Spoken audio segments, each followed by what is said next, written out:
Goldman. Thank you, Mr. Chairman. I'm not sure what the worst he's ever done is because there is no new agreement. And I'm not sure what agreement my colleague is referring to because there is none that this administration has entered into.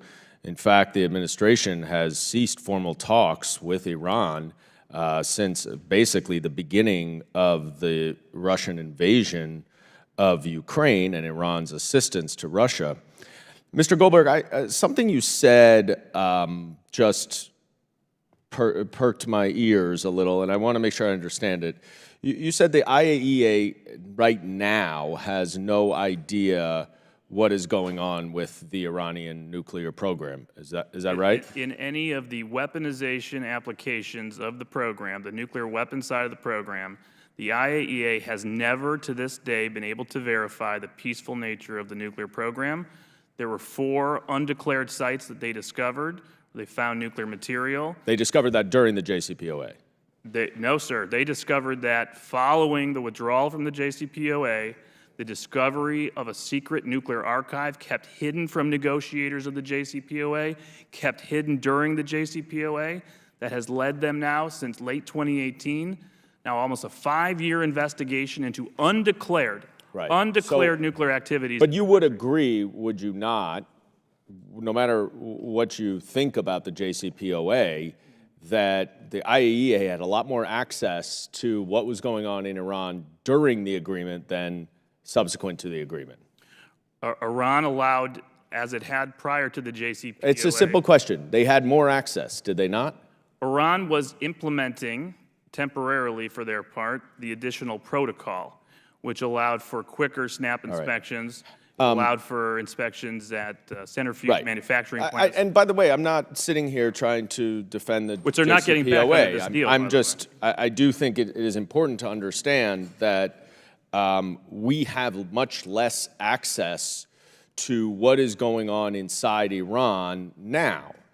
And as you pointed out, following the withdrawal from the JCPOA, Iran has dramatically increased its enrichment, including under the Trump administration and also under the Biden administration. So it is not as if there are no consequences to pulling out of the deal. There are problems with the deal. There are problems with the implementation. I'm not sitting here defending the deal, but I do think you need to be a little bit careful about some of your allegations and assertions because ultimately, as many have said, it's either some sort of diplomacy or war.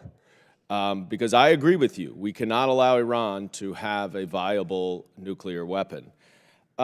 Ms. Lavin, I want to just turn to you for a second and give you an opportunity. I see your head shaking on a couple of things, and I want to give you an opportunity just to respond to some of what's been said. Yeah, on the question of monitoring, Iran was observing the additional protocol. There was monitoring by cameras 24/7. There were inspectors present. Let me just ask. This was under the JCPOA. I know. All of is that it your is now testimony gone. here today, and this is a serious question, is it your understanding or your belief that Iran was abiding by all of the terms of the JCPOA? Because there is evidence to indicate to the contrary. I think what the reference is and what Mr. Goldberg is referring to is the fact that Iran never came clean about its nuclear activities before 2003. Iran had a nuclear weapons program. I mean, they never made nuclear weapons, but they were working on the idea of making nuclear weapons prior to 2003. When their activities had been discovered. I know, but during the JCPOA. And this material that was found in a warehouse by the Mossad and so on all refers to activities that took place before 2003. So we're mixing things up here. Was not disclosed. Was not disclosed. JCPOA. Was not disclosed. Well, that is important, no? The decision that was made was that it was more important to prevent Iran from advancing in the present time on its nuclear program than to make them admit that they lied about having done this research more than a decade earlier. I understand what you're saying. I think this is not an easy issue, and I don't think we help ourselves by trying to turn this into a partisan issue. Iran is a dangerous regime. It is building a nuclear enrichment program. That is not permissible. It is exporting terrorism to certainly around Israel, but elsewhere as well. It's not as simple as saying it's either maximum pressure or, fall on our sword diplomacy. And I think we would all benefit from thinking hard about more bipartisan work on this rather than playing the blame game as to whether it was Biden or Trump or whomever. This is a critical issue that I hope we, as a subcommittee, and certainly I will do on the Homeland Security Committee as well, can engage in a meaningful, bipartisan, collaborative way. Thank you, Mr. Chairman. I yield back.